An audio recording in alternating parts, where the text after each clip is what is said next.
How's it going, guys? Welcome to Audio Addiction. We have Aeges with us tonight. They can say their names and what they do in the band.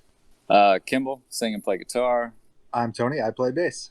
Awesome. Well, I want to give a shout out to Bob. He's always got some really great bands, so major shouts to Bob. But the reason why you guys are on here, I'm sure you get asked this a lot.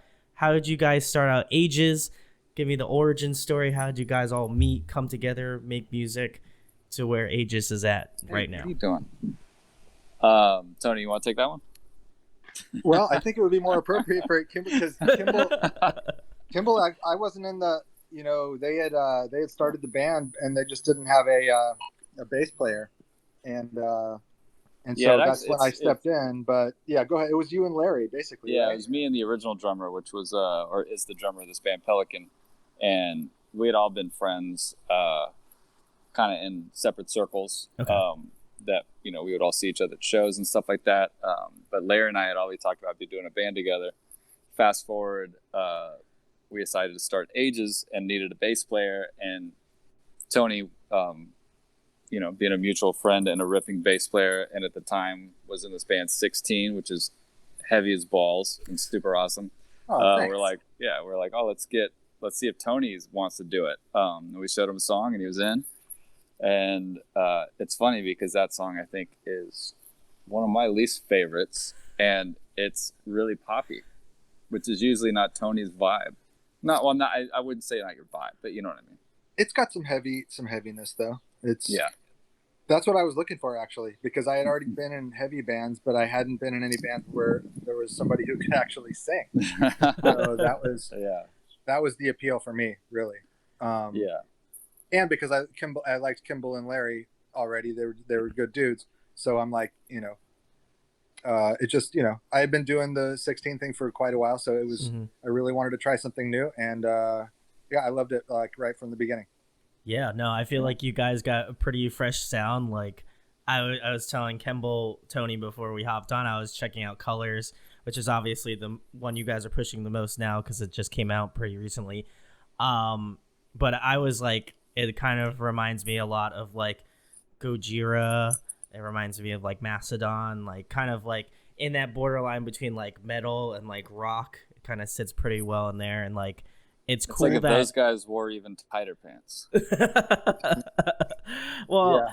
I love the clean singing was what like drew me in more so than anything. Cool. But the riffs, chef's kiss. The riffs were on point. I love the riffs, like the bass, like especially you, Tony. Like I just bought a bass recently, and I've been like, I don't know. I focus on guitar because I'm a guitarist at heart, but like the bass lines, they're like super thick, like luscious. I love it. So like for me, when I was listening to this stuff and like having like the guitars and the bass kind of have that like full like just like encompassing effect to it, it was really tight. And like I'm excited to listen to more of it because I feel like I only like was at the tip of the iceberg when I listened to you guys just like 10 minutes ago. So I have to go dig deeper into the Aeges hole.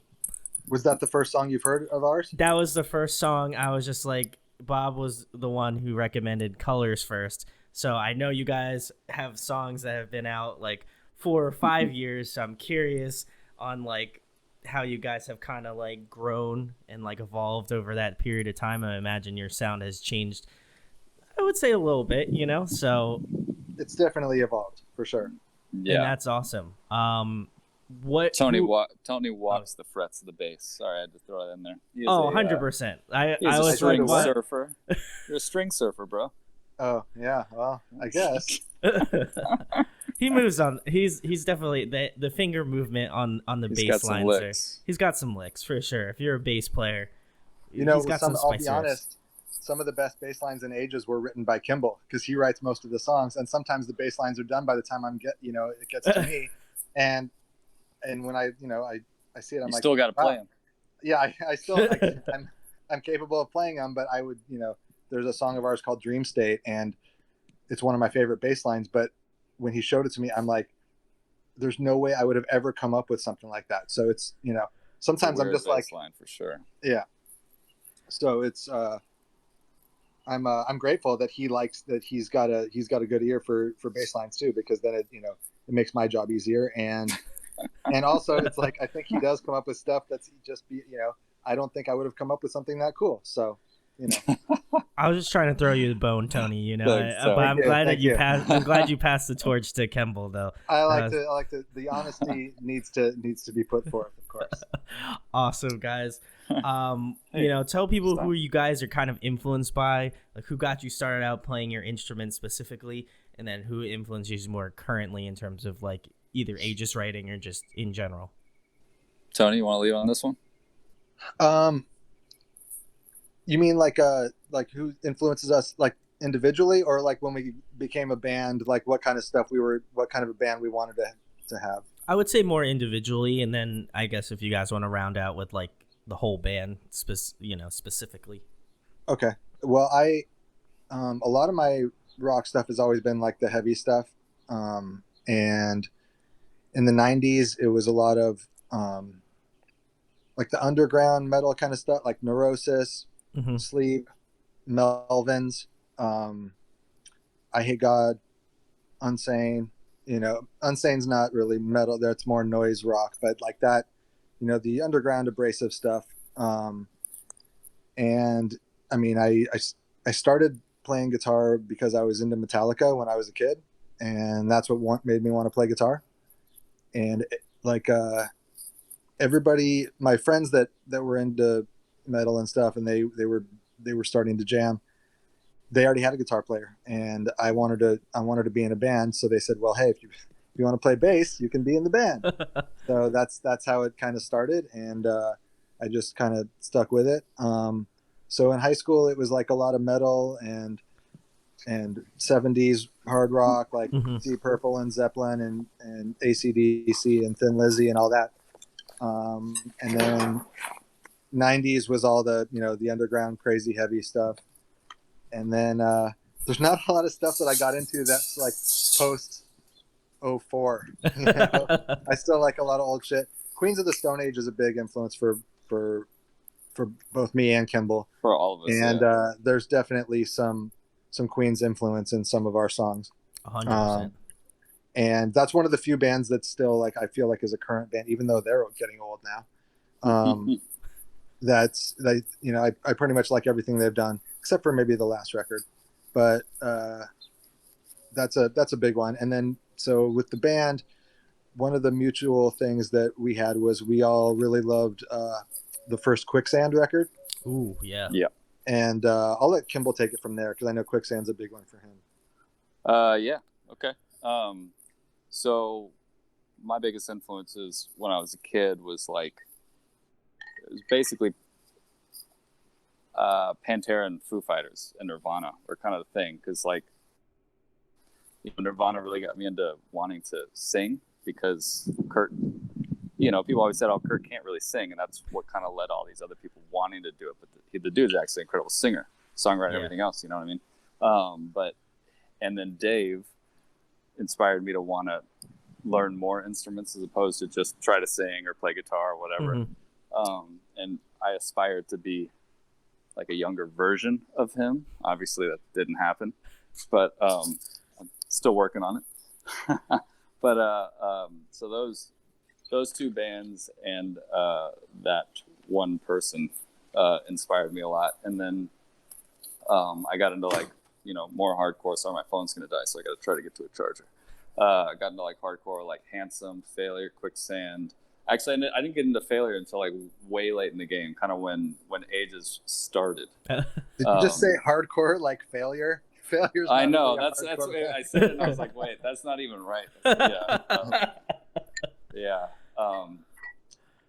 I guess that's kind of just a quick synopsis of my music inspiration. Quicksand. Walter Schreifels is like one of my all-time favorite just artists. Anything he touches, I love it. Yeah. Quicksand is probably also one of those bands that I still listen to all the time. Where like I don't really listen to Foo Fighters that much. I still listen to Queens quite a bit. Queens and Quicksand and Hum were kind of like the three bands that we were like, okay, in the very beginning, this is what we should sound like. or like, these three bands, let's do something in the vein of all these. And we developed this weird low tuning because we thought we thought Queens of Stone Age did it. Turns out they don't. Their guitars just sound really low. And so it was just kind of like a happy accident kind of thing, which is what made our sound, I guess. It's kind of like one of the identifying things of Aeges is the low tuning with still these big, pretty chords, I guess. Yeah, no, I feel like you guys kind of, like I mentioned off camera, you guys kind of pull from like Gojira. Like I know they kind of do this similar thing where they have like, like they do a lot of low, like it sounds low tuned, but I think it's like some sort of like pedal or effect or something like that. Yeah, I think now it's just like if you can get a really tight tone or like, just an aggressive progression, then it's just going to be heavy regardless. Yeah, I always think tuning is like not a denomination of how heavy a track can be. Being a guitar player and wanting to tune his guitar down to like drop A all the time, but like I kind of find that like you guys hit that stride of like just like rock, but also like metal in the same aspect. Like I'm glad you guys mentioned Queens because that was definitely a band that I was thinking of, but I couldn't really put two and two together, and then I was like, oh yeah, Queens of the Stone Age, that makes sense now. Like you guys definitely have like a strong influence from them, and like Quicksand's another one too, that you guys pull heavy influence from. So if anybody watching this likes those bands, definitely go check out Aeges for sure. We only care about the bands that start with Q. That's the only one. Yeah, right. Only the Q bands. It's one of those things like when you're writing, like a lot of people will be like, oh, you're inspired by the band as a whole or whatever. But I think with Queens, the way that they handle rhythms and chunky guitar riffs was the inspiration from them. And then Quicksand was more like how are these guys so freaking heavy but still have all this melody, but these songs aren't hard. But it's like a Tom Petty situation where you're like, oh, that's so freaking easy, I can write it, and then you can't write it. You know what I mean? Like I don't know how to put those three chords in the same way that they do, and it's just not going to sound the same. But anyway, that was kind of the thing, was the way that Queens wrote their guitar parts that had like a dynamic hit to the song, and then I don't know. I'm just rambling because I'm just walking. I was walking around my house. Playing with dog toys now. It's the simplicity in the chords. So I feel like you guys kind of like, again, you get right to the point. Everything I love, I feel like people are going to say like, oh, this is a bunch of bullshit. You're saying that you love Colors and like you're talking to the guys that wrote Colors. But genuinely, I thought it was great. Guys, go check out Colors. It'll be in the description. But for people who are unfamiliar with your band that have stumbled upon this interview and are like, man, I like Aeges so far, what would be one song you would recommend to a new listener to kind of get a flavor for Aeges? That's tough because all our records are a little bit different. I'd say if you're doing one record per album, I'd say on Dramen, which is our latest album, I'd go for Dream State on that one, just because it's kind of got all the wildness. And it has guest vocals from this dude, Ali, from the Virgin Marys, which is a rad band from the UK. Very cool. And then Weightless, I would say Another Wasteland, because that is kind of encompasses everything that Aeges kind of is. It's got the heavy riff, it's got the big double bass, drum sections, a lot of soaring vocals. And then this one song, The Hunter. So I know I was supposed to do one, but there's three. 1 out of 3 records. Yeah. I feel like that's important. Tony, what about you? I would have to go with those ones that he just mentioned, because that's that's one from each of the last 3 records. Tony doesn't always agree with me. So. And, yeah, we definitely don't always agree, but that one, I think he nailed it. Those are some good choices. Thanks, man. Those are probably near the top of our spot. If they just go on Spotify and go for the top 5 or whatever, those just mentioned are probably at least near the top 5, I think. Yeah. Another Wasteland might not be, but it's funny because like Colors is such a short song. It's our shortest song that we have. Mm-hmm. And then all the songs I just mentioned are all about 6 minutes long. So, very cool. it's kind of our thing, is that we unintentionally write these longer songs just because we turn corners a lot within the same song, you know. I like Putting the the heavy atmosphere. sauce and all that, yeah. So. No, I love a good long song. Again, I feel like I'm in like the borderline age between like people who are like, I need a song that's like 2 minutes long that I can listen to in like 30 seconds. I don't know. I buy records. I do all that sort of stuff. So like for me, like a long song I can definitely get down with. I just love a good song that kind of like tells a really good story, and as well as like musically it kind of grows and like ebbs and flows and stuff like that. So I'm excited that all of the songs that you recommended are the long ones, so I can go back and listen to it and be like, I'm gonna recommend one more just okay, because it might be my favorite. Actually, I don't know if it's my favorite, but I really love it. It's the song "As I Grow Old," which is the last song on this album, Above and Down Below, and it's an acoustic intro, and then it just goes cool. off into this instrumental thing, and it's a song I've always I've always wanted to do it live, but it just never really made sense, you know, because it's one of those songs that you have to play an hour or more. You have to be that band, you know, because then if you're doing 30-minute set and you throw that in there, it just kind of kills the mood. But I think it's for me, it's an important song. I like that one a lot. Well, the first half is acoustic, so that's kind of that would be difficult to do live, I think, but you know. Yeah, it's got like flamenco kind of, not flamenco, but like nylon string kind of plucky stuff. I got you. It's actually got Jesse Green. Even violin or who plays violin for Foo Fighters and Pink. So that's kind of cool. That's cool. Yeah, she's incredible. Obviously.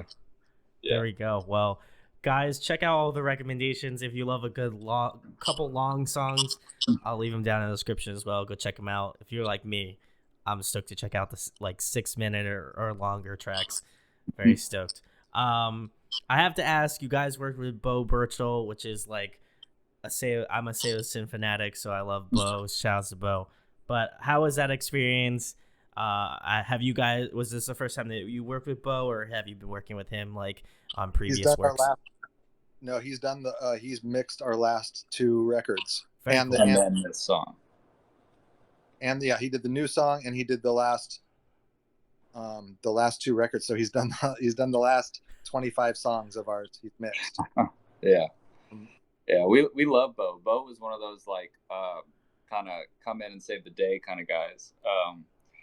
We'd always, or at least I'd always known about him and his work. I didn't realize how far back it went, like that Bronx record that he did, which was in like 2002 or 3 or something like that. Like he's been around for a long time doing audio engineering, and mixing everything, which is awesome.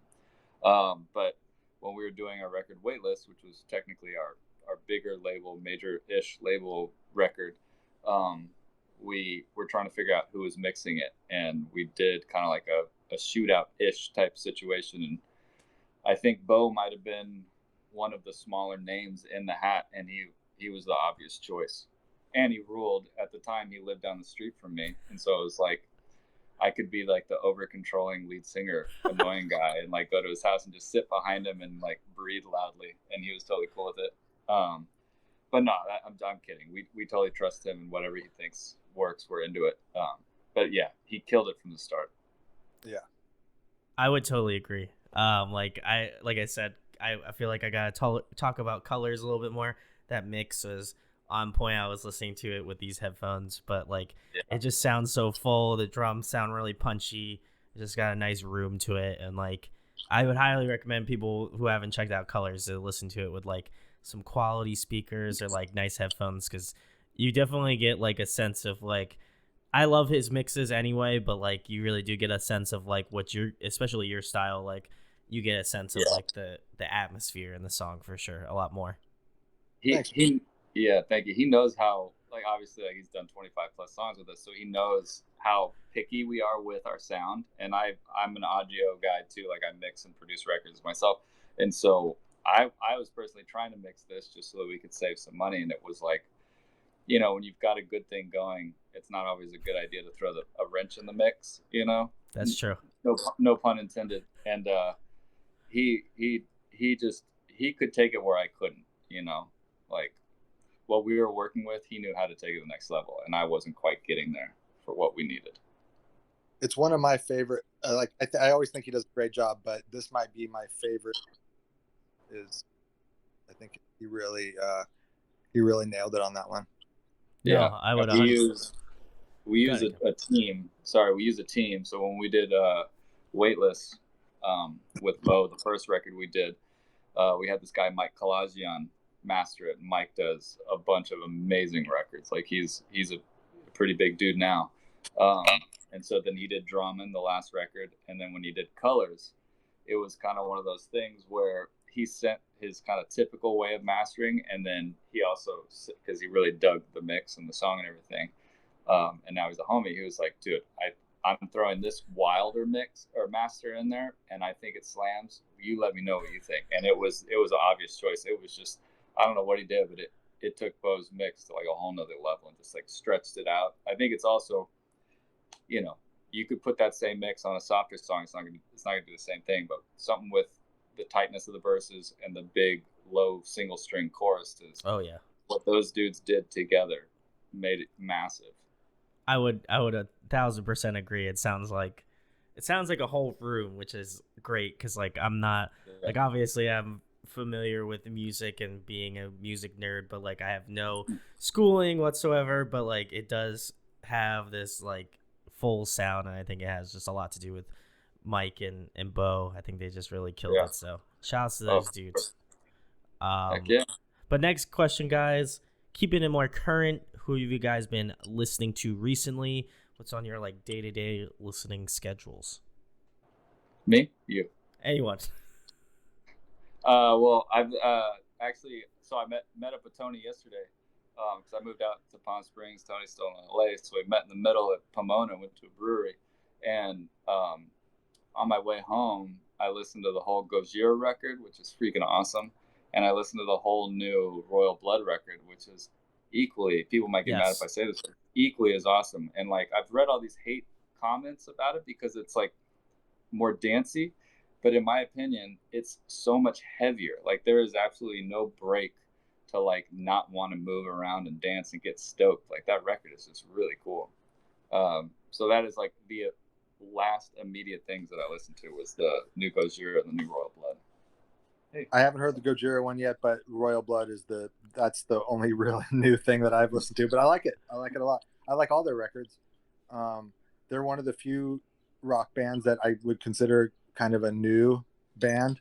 Yeah. That I can get into. And I think did Josh from Queens, did he produce the new Royal Blood? Is that right? I think you're correct. Yes. I think he produced some songs. I know I was like streaming on Twitch the other night and somebody said that like he did, I forget what song it is and I'll have to throw it up in post, but yeah, he did. I think he did at least one, if I'm not mistaken.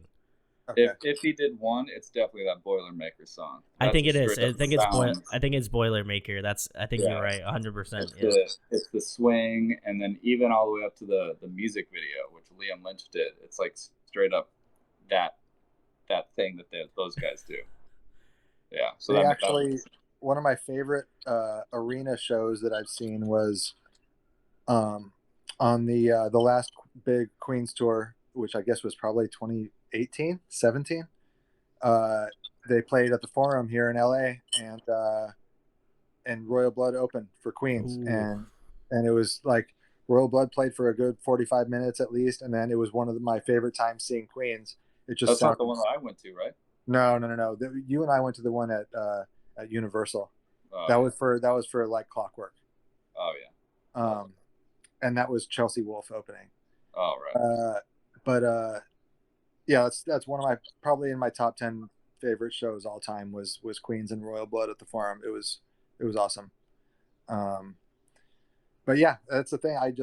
I'm getting old, and I'm just like old man that just likes the old shit that like none of the new stuff impresses me. Quicksand put out a new song. Do you listen to that? A new song, like not counting the last new record. Mm-mm. It was like Oh, a week, no, or no. two ago. Yeah. Haven't even heard it. It's cool. It's good. I'll probably like it, you know.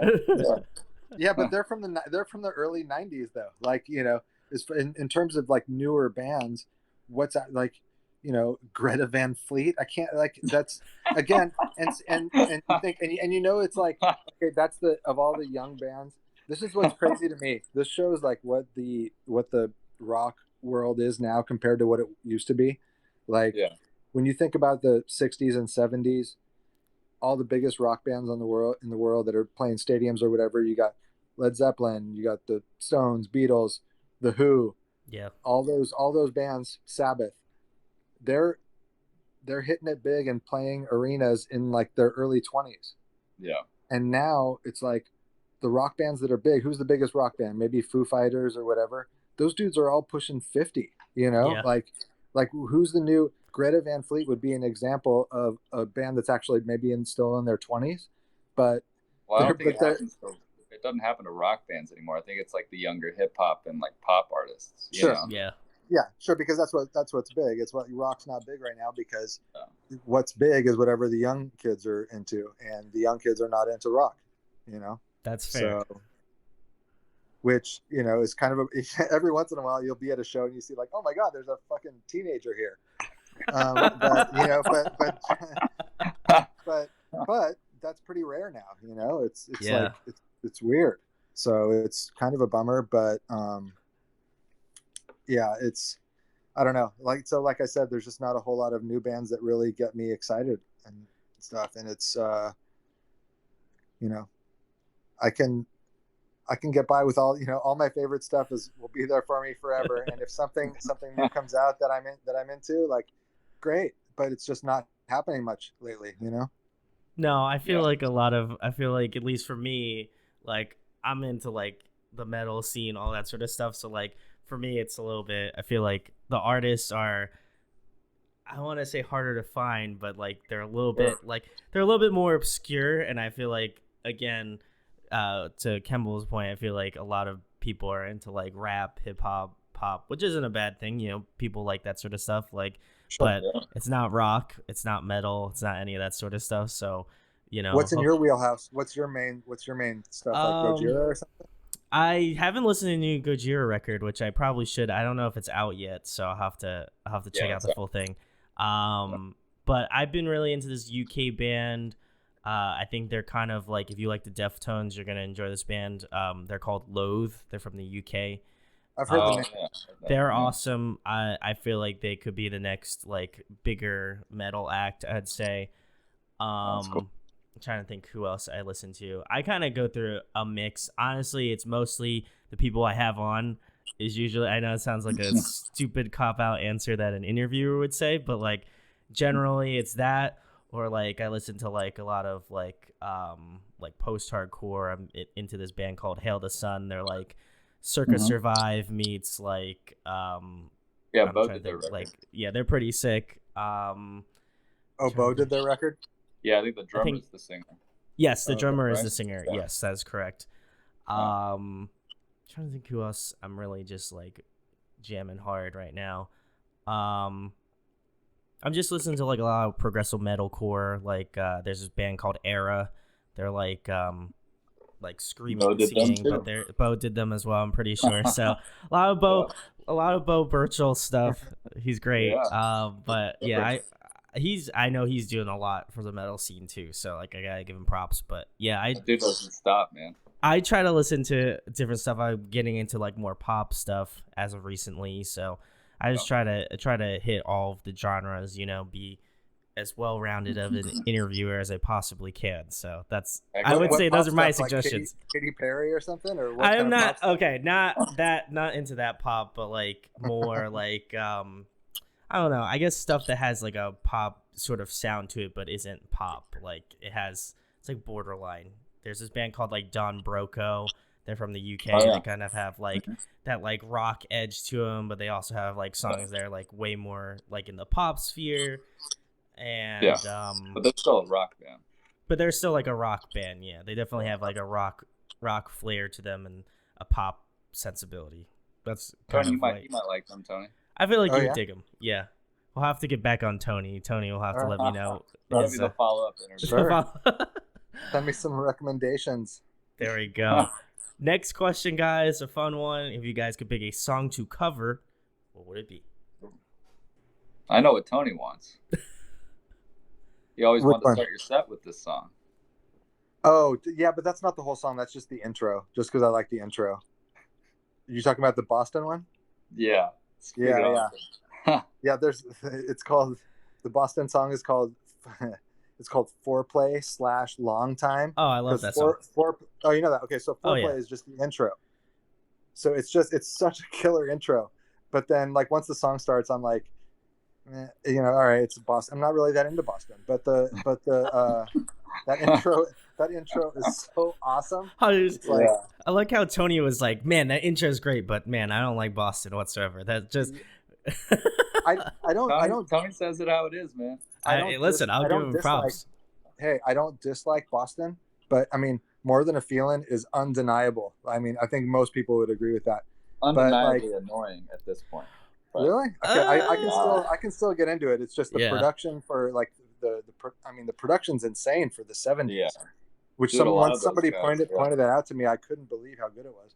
But but generally I don't like, I mean, that's not really my kind of Boston, Journey, Styx, like those kind of bands. I was never couldn't really get into those. In terms of stuff that we want to cover, like we've already done a bunch of covers. We've actually done some pretty rad covers. I'm not saying our covers are rad, but the songs we chose are pretty cool. Sorry, Tony, I'm not trying to interrupt, but Tony suggest in the very beginning this Cheap Trick song called He's a Whore. And the only way you can find that song on Spotify or anything is if you Google the song, and then it shows up on the album. You can't it doesn't ever just pop up. It's really weird. At least that happens to me. I have to Google the song. It's on their first record, the one from '77. But that was my when we did these. We did 3 covers back in like 2014, and everybody did a recommendation. Like, okay, you get to choose a cover, you get to choose one, you choose one. And it was Kimble's was Elliott Smith. Oh, nice. And we did that one, which came out. That one's one of my favorites. And then that one's ripping. I chose He's a Whore by Cheap Trick, which I like the cover, but I don't think it's as strong as Elliott Smith. But it's as our cover of Elliott Smith. And then I guess the third one was because Gitter wanted us to do a hardcore song, but. Oh yeah, we did Corrosion of Conformity, Hungry Child. That one's nice. Those are all on Spotify too. But we also did this cover of that Big Data song, Dangerous, Big Data and Joywave. Ooh, nice, yeah. And we mashed up in the middle of the song. Our former guitar player was like, this song sounds a lot like the riff from Only, 9 Inch Nails. And so we're like, all right, cool, let's throw the riff in the middle. And so we kind of did a mashup of the two. We basically played all of the Big Data song and just threw in, part of Only in there. It's actually freaking awesome. That one is only on YouTube, but I'm really stoked on it. It's like a live performance of that just from our rehearsal spot. There we go. Got a lot of covers to check out, guys. If you want to go give them a listen, go do that. Always a big fan of covers. And if you have new recommendation for Aeges, drop them in the comments. Maybe they'll wind up doing it. I don't know. I don't control them, so we can see what happens. But we're always open for suggestions, man. We always talk about doing more, but we just haven't. There we go. Next question, guys. Another fun one. What is your go-to meal? What's your favorite meal? Tacos all day, every day. I mean, you can put any specific ones? Chips. I'm vegan, so I don't do like meat or anything like that, obviously. But straight up refried beans, rice, guacamole, some cilantro, then extremely hot sauce, as hot as you can get it, so the back of your head is like on fire, and a beer probably. And that's good enough for me. I will literally eat that 24 hours a day, all day long, in a tortilla, in a bowl, or with chips like nachos, whatever. I don't care. That's my thing. Tony? Mexican food is probably my number one, although I am not vegan. So my the perfect formula for my favorite meal is vastly different from Kimble's. But and I would probably go enchiladas over tacos, but the enchiladas though, that seems like a really like a harder one to make at home. Do you ever make enchiladas? No, I don't. No, hell no. That's too much work. I would just go buy. I feel that. I feel like enchiladas. You might as well just get it straight from the source. And you guys are in California, so I mean, I know I've been out to California. I live in New Jersey, so the complete opposite end, the opposite end of the spectrum. But like, I went out to California like 4 or 5 years ago now, and I had a burrito in like the Mission District in California. Oh, San Francisco. In San Francisco. I'll never have a better burrito in my life, I don't think. Some great spots. Pretty hard to beat, yeah. Are you near New York City, or what part of Jersey are you in? I'm like central. I'm like probably closer to Philadelphia, but Philadelphia, you know, the cheesesteak. Is a delicacy. Absolutely. We were actually, here's a good story.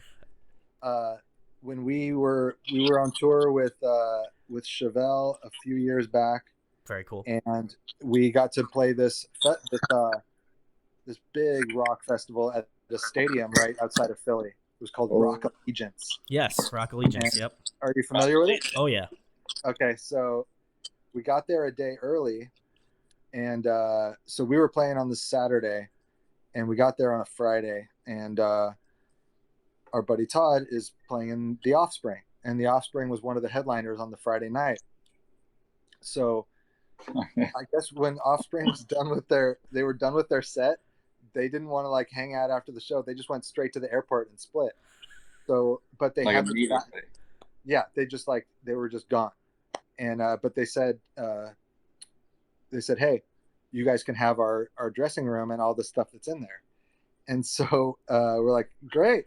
So we went in, and there was just all this unopened booze, like a massive bottle of Grey Goose that hadn't even been cracked. It was brand new. And then all this food. And one of the things they had was this bag of all these, of like the best local Philly cheesesteaks, you know, in the area. And it was just a bag full of all these cheesesteaks wrapped in tinfoil. And there was probably 12 of them. And nobody had even had any. So I think me and Corey, like, you know, we put a couple in our pockets and we had one. And it was just like, it was amazing. I mean, it was some of the best Philly cheesesteak I've ever had. And I just felt like, and a lot of it did go to waste because those guys just left, and it was too much for all of us. But well, their crew was still back there, and when we walked in, Todd was like, "Oh, these guys are gonna have some stuff," and I think they looked at Todd and us and was like, "But we were gonna," you know, speaking of themselves, I think in their minds they're like, "We were gonna take this stuff," and so while we were rummaging through their dressing room, Offspring's gone. They were kind of giving us a little stink eye, like, "Man, you're taking the Grey Goose now? No, you're taking that?" Yeah. There was plenty for that. I don't think there was no way we could have taken everything. It was no, we didn't take everything. Like the headliners of a festival, I'd never seen what their dressing rooms had been, you know, see what they would be stocked with, but it was, it was quite a bit. Way more than you guys could have handled on your own, but more than we ever see in our dressing room. I'll put it that way. Yeah. Well, shout outs to I'm curious. I need to know what cheesesteak places they went to, because it's not. I swear to God, if they brought you Pat's and Gino's, I'd be very upset and very disappointed. As a Philly native kind of, you know. Yeah. I remember a blank bag with just blank tinfoil and no logos. It would just look very mom and pop style, but who knows? Yeah. Yeah. I feel like the meat and cheese whiz, right? That's all it was on those, right? What's that? It was just the meat and cheese whiz, right? Like the roast beef and cheese whiz. Wasn't that all it was? Cheese whiz? Yeah, that's what they do. They do, yeah. Do they? Yeah. Oh yeah. I'm the vegan guy and I know this. That's like the OG Philly cheesesteaks. Cheese whiz, 100%. Right? Yeah, cheese whiz. Didn't it have cheese whiz? I had no idea. I thought it was like they were actually using real cheese. I thought it was. No, it's like the most processed shit you can think of. Like the farthest thing associated with cheese that is Cheese Whiz. It's like that is really the only disappointing. it's the only thing that's associated with it is that it shares the name cheese, but other than that, it is probably not anywhere close removed to cheese. I guess now that I think about it, it is kind of just like that gooey stuff. Yeah. All right. There we go. Well, thanks for ruining my, my experience. Listen, that's a delicacy, Tony. I don't appreciate the slander, but I get it. You know, you speak your mind, so I appreciate that. Yes. And hold the onions on my cheesesteaks too. I don't like onions. That's my other requirement. Man, this is rough. I need to hear this. I shouldn't have asked this question. Peppers are okay. No onions. Oh man, I can't wait for you guys to come to Philly, and then they're gonna be like, man, I watched this interview and Tony said no onions and he didn't know what Cheese Whiz is. Listen, don't beat up on Tony too bad. I'm just saying he has strong opinions, and you should respect his opinion. I can take it.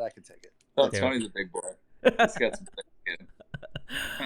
Next question, guys. If you were to have a guest feature on the next Aeges record, who would you like to have as a dream guest? Oh, man, I feel like there's a lot. I'm going to let Tony kick this one off. That's impossible. That's like an impossible, because I'd have to think of I guess you mean guest vocalist maybe? Is that what could be guest vocalist, guest instrumentalist, whatever you may choose. I'm gonna have to go as vocalist just because I don't know what else would. I don't.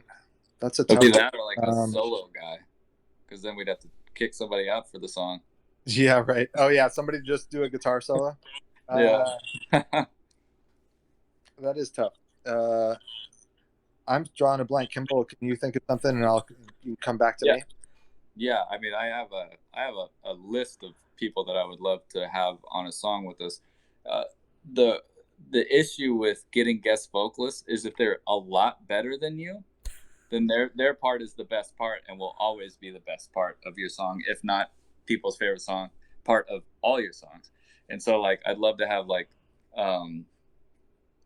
either of the Alice in Chains dudes, either Jerry or Will, because they both rip, but I feel like their voice is too amazing and might sound really weird going between me and him. But I think my favorite and the most excited I would be is Walter Schreifels probably. And I think that would actually work. Yeah. I mean, get down with that. Cool too, but I do not think that would work. I don't know. But I'd be down. If you wanted to do it, I'd say, let's go, bro. And then I'd just practice every day. Starting right now. Yeah. Or Phil Anselmo, dude, get a freaking heavy breakdown. Just have him go thrash on that. Oh, that'd be so sick. Sorry, I'm just throwing them all out now. That would be awesome. Good. That's good. I think you're right, though. Walter might be the right fit. He'd probably be pretty good in our band, I think. I'm going to go with Walter. Yeah. We should email him. Yeah. Guys, if you want to see Walter on an up-and-coming Aegis track, make sure to tag Aegis on Twitter and tag Walter. I don't know if he has a Twitter, but if he does, yeah, include his email address too. Include his email address. Have their people get in contact with our people. I don't know, something like that. Get in contact with Bob. There we go. Next question, guys. If there was another musical instrument you could master, what would it be? For me, it would be piano. That's one thing that I kind of wish I would have taken when I was a kid. I also think it would have given me a better understanding of music, but yeah, I don't know why. There's just something about it.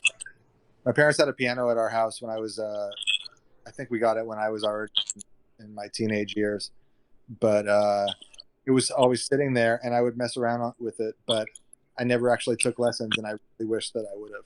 So, anyway, Kemble. Yeah, same for me. I did take lessons though when I was a kid, and it was one of those things where it's I took lessons, I got over it, and I got decent, read music and all that, recital, and then stopped because it didn't have distortion on it, and then went to college for a very short period of time and picked piano up again and got decent at it again, where I always like to write on a piano, but touring kicked up, and I just, stopped playing it. And I wish I would have, since day one, kept going, because I feel like piano is one of those things where wherever there is a piano, the room it's in is always different. So chords always sound different, and they hit you differently, like depending on where it is, because they're so big and beautiful. Mm-hmm. And I just think it's like one of those instruments that you can just completely get lost in every time, unless you don't know how to play it, and then it sucks. And it reverberates in whatever room it's in. So yeah. I feel that. I also feel like my parents like taught me how to piano. Like they took me to piano lessons early on, and I hated piano. So I do agree. I wish I took piano lessons a little more seriously. But now I play guitar and bass. So yeah. See, if your parents told you if their parents told you that those were cool, you'd probably play piano now. Yeah, I know. It would have been that reverse psychology, Yeah. But next question, guys. If you were to compile a dream tour lineup that included Aeges, who would you want to have on that tour? Well, I'm only going to throw out one little thing, and then I'll let Tony take over on this one. But do it. We would be opening, or like somewhere in the opening spot. Yeah. So, yeah, for sure. Yeah. And mine would probably be like a 10-band like mini fest. So okay, Tony, you go for it. Like, does it have to be bands that are still active, or there's going to be like stuff bands that are that are long gone, or what's the criteria of this question? Does it have to be like feasible, feasible in 2021? Yeah, any band is any bands. Yeah, I would agree, Kemble. Yeah, bands that are still alive and actually able to tour. Okay, you can do that part. I'll do the part of the ones that aren't possible. Just because I feel like I was actually born in the 70s, but I wasn't born in the 60s. And if I was born in the 60s, I could have seen Hendrix and Led Zeppelin, and stuff like that. So that would have been my dream thing, is to see shows like that. I did get to see the original Black Sabbath, but it was like in 2000, and but you would want to see Robert Plant live. I mean, what's that? You'd want Aeges to open for those guys? I would just want to be like somewhere near. Yeah, sure. I mean, that'd be awesome. I would feel so weird. Although, well, yeah, I don't think in the 70s, I guess it wouldn't work. But that's my for me, my biggest wish would have been to have been alive in a time to see the real legends. Oh yeah. But in terms of us, I mean, Queens of the Stone Age, that would be a show that I would want to play with. They've been my favorite band for quite a while, pretty much, generally speaking. I think it would be Deftones. It would be great to be on a tour with Deftones. Mm-hmm. Yeah, that's. What about you, Kemble? I'll just throw some bands out, and we'll just say like it's all on one show kind of thing. So we've never toured, or I think we've even played with Torch. We played with Floor. They're the singer's original band, our first band. So that would be sick. Torch, Quicksand would be freaking awesome. So if it was us, Torch, Quicksand, Alice in Chains, Deftones would be tight. Chevelle would be sick, because those dudes actually gave us the most love for touring and everything like that, and their fans are the best, and those guys are heavy as balls live. So that would be amazing. And then I think that might be it, because we could say like some like Gojira or something. That I don't think we would go over with that crowd. Yeah. Our drummer would do double bass, and they go, "That's all you got." We only do double bass for like a split second. He's a ripper. Our drummer is an incredible drummer, but our songs I don't think are technical enough to do. Well, actually, I don't know. Who cares? Let's throw Gojira in there. It'd be sick. I like this guy. Why not? And then Royal Blood, because I really love that. Oh yeah, there we go. So I think that would be a pretty rad, heavy show, and I think we would be coming out. We would really benefit from that. That would be really cool. Yeah. Yeah. I mean, it would be great for everybody, but I think that would be a real treat for us. It would be a real treat for Aeges. So, guys, if you want to make Aeges Fest happen in insert year here, then make sure to, I don't know, do the email or social media thing that you do well. So let's do it, guys. Oh, you know what? I'm gonna rewind on this question and go back to the person I want to play on one of our songs, just because I actually haven't asked, and I think it's stupid, but we should have Bo playing a song now. Oh, yeah. There we go. There you go, Bo. Yeah. I already gave you a lot of love, so I feel like I need to cash in those credits. And you know that guy can sing really good too? He can. You're right. Yeah. Bo sings? I didn't know that. Yeah, he's a good singer. Really good. I did not know that. Bo, I'm catching in those credits right now. Here, take them. Let's do it. There it is. Next question, guys. Favorite TV show, favorite movie? Oh, this is all Tony. Favorite? I mean, Breaking Bad is probably my all-time favorite TV show. It's a good one, yeah. Great. You know, there's some great shows out there, and then they go on for too long, and then the writing starts to go downhill because everybody wants to make more money, but they kind of ran out of good stuff. And Breaking Bad ended. You know, they could have kept going because by the time it was in its final season, it was the biggest show on TV, but they went out in a way that kept the story. I mean, they wrapped everything up so beautifully, and it's like it's only 5 seasons, but I think it's flawless. It's perfection. I'd agree. Better Call Saul, though, that's pretty freaking great. I love Better Call Saul. It's more of a slow burn than Breaking Bad, but I love it. And then movie, I'm a big Lebowski guy. But I have my favorite directors, like David Fincher. I like a lot of his stuff. Nice. You know, Fight Club, Zodiac. What else? Social Network was great. Coen Brothers, of course, Lebowski and Fargo, and Raising Arizona. Of course, that's their older stuff. What do you call it? No Country for Old Men was also great. Yeah. Stanley Kubrick. You know, I love most of Kubrick's films. Let's see, who else? There's a million. It's a tough. There's so many. I can't really give you one, but what about you, Kemble?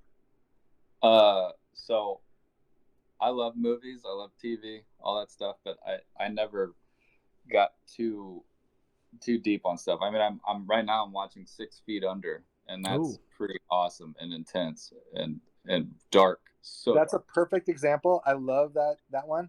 That's a perfect example of one where like the early seasons are amazing, and then for me, it started to kind of go downhill after the 3rd season. But the premise seems a little intense to go on for like 6 seasons. You know, you're like, well, somebody dies in the beginning of every episode, so you immediately start off with the darkest thing. That is such a great gimmick. Have you seen it, Brandon? Wild. I have not seen it. No.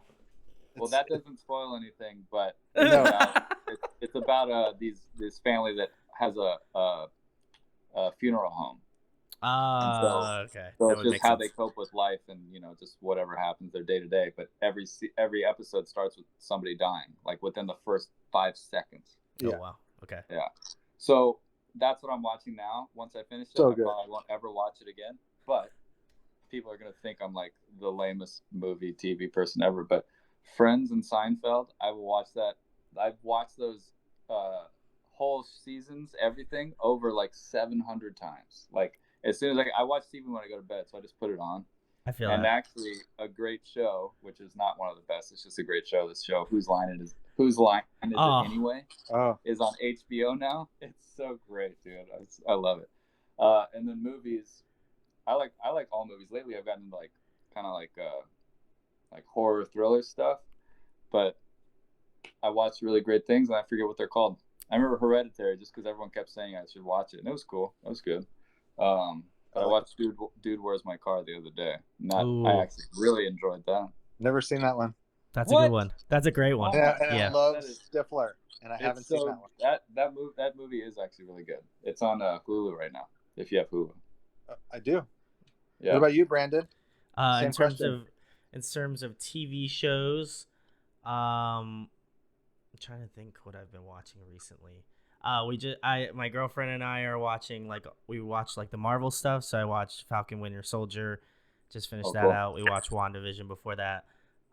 In terms of a show that I didn't watch because she wasn't interested in it, I watched Barry on HBO. Oh my god. Fantastic. Barry was so good. Incredible.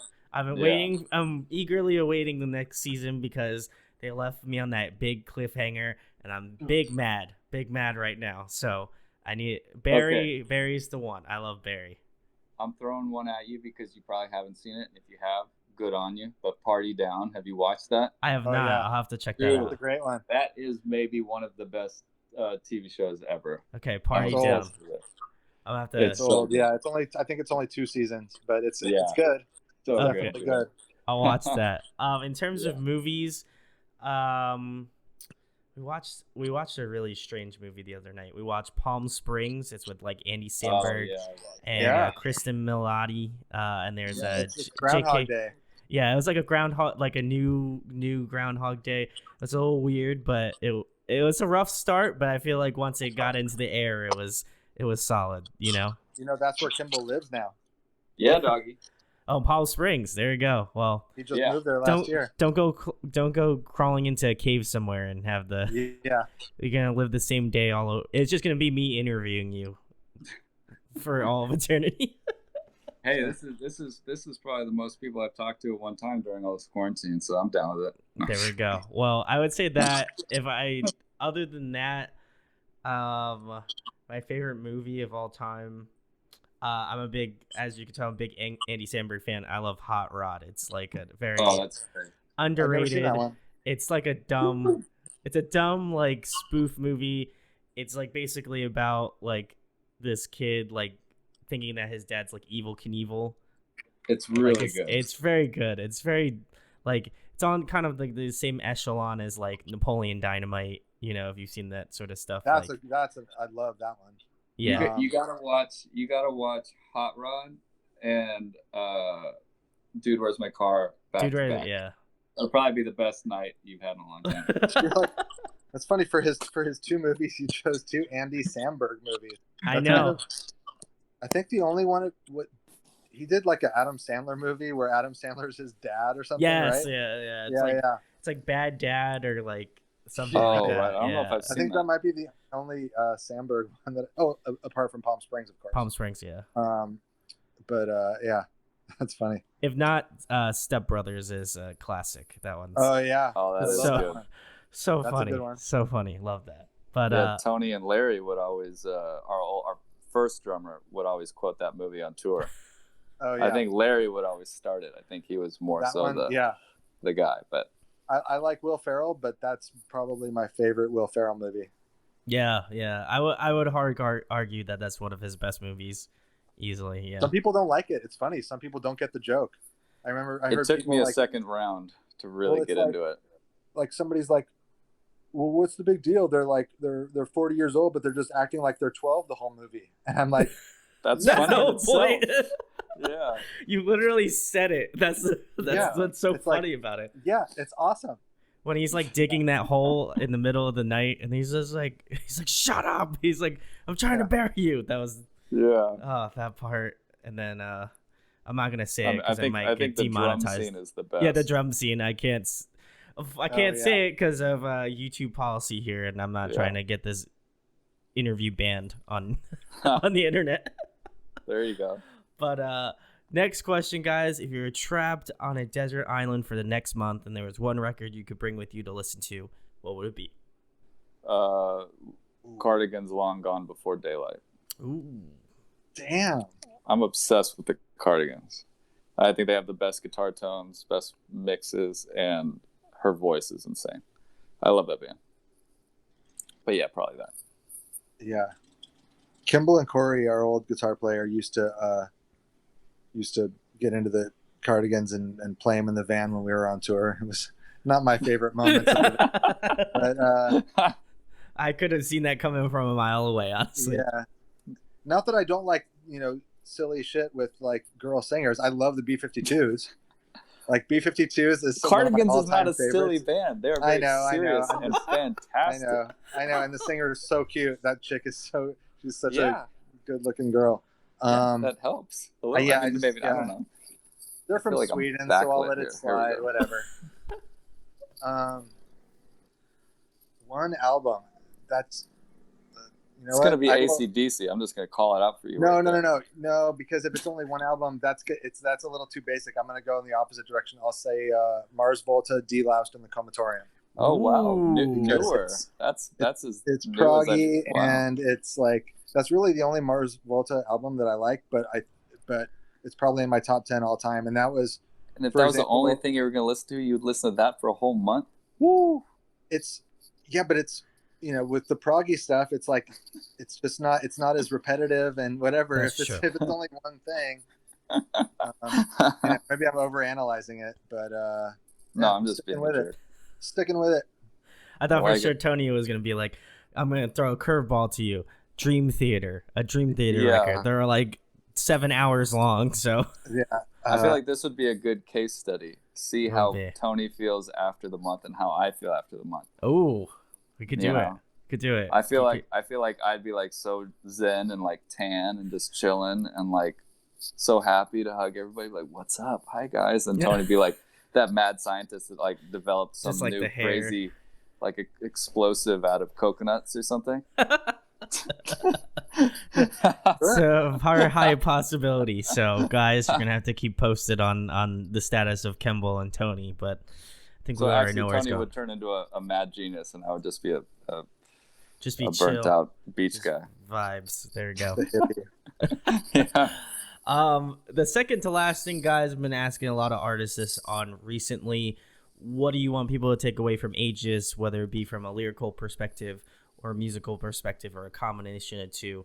Just what do you want like new listeners to take away from you guys specifically?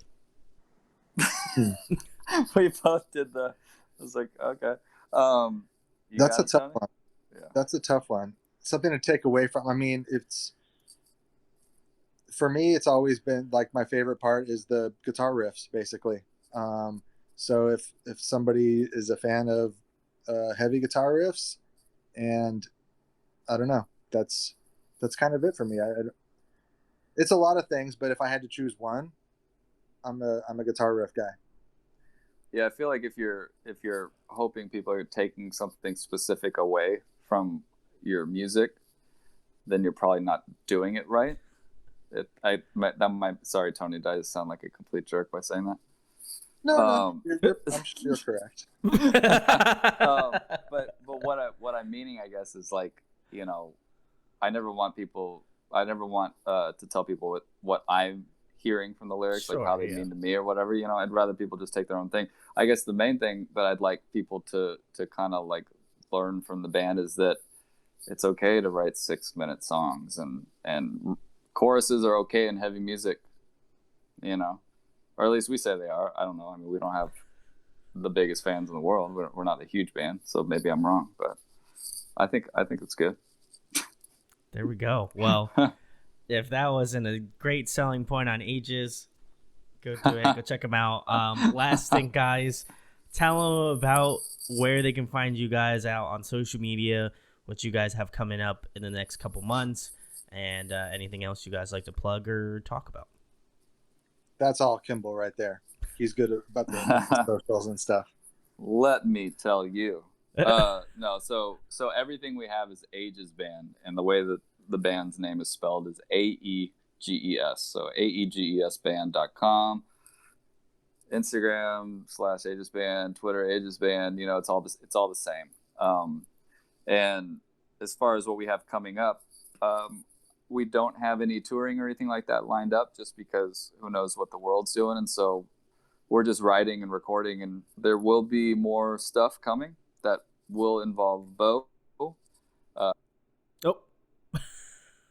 His phone probably died. His phone died. Oh no, Tony, are you gonna carry the torch here? I will finish it off. Sure. So I think he said more stuff that Bo will be mixing. We do have some more songs that that are not quite done yet. When they're done, we'll have Bo mix it, and then in terms of how we release them, that will be to be determined. Whether it's we do an EP or we just do one song at a time. Kemble has some commitments involving some touring later on this year, so that may make it tricky for us to have some available dates where we can go out and do stuff. And also we don't headline our own tours because we're not big enough yet, so we have to rely on people inviting us. So I'm sure we'll get out there. We usually, we were fortunate last year, right before the pandemic started. We went on we did one of those rock cruises, Shipwrecked. Oh, really? Oh, it was cool. such a good time. It was such a good time. And then as soon as the cruise was over, we went on tour with our friends in this band Crowbot. They used to be from Jersey, actually. Very cool. They're also from Pennsylvania. But anyway, our tour finished right on, like, I got home on March 2nd, and then on March 15th, the world shut down. So we did get to do some touring. We would like to do some more. It's going to be tricky, of course. And also, now that the world is going to open up again, everybody's going to be fighting for, these bookings for these venues. So it's, we're not going to be, let's just say we're not going to be overconfident about,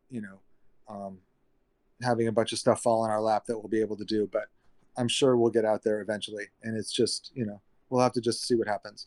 But yeah, it's like you said, Aeges band, and Instagram. I think it's Twitter too. Maybe Kemble controls the Twitter, Instagram, Facebook, of course. And yeah, our stuff's on YouTube, Spotify, all that stuff. We're psyched about the new song, and hopefully in time we'll have another one to send over to Bo, and he can do his magic, and then we'll throw another one out there. There we go. Well, again, shouts to Bob over at Bradley Management. Listen, he does a great job. So I love having his artists on, including you guys. So go check out Aeges.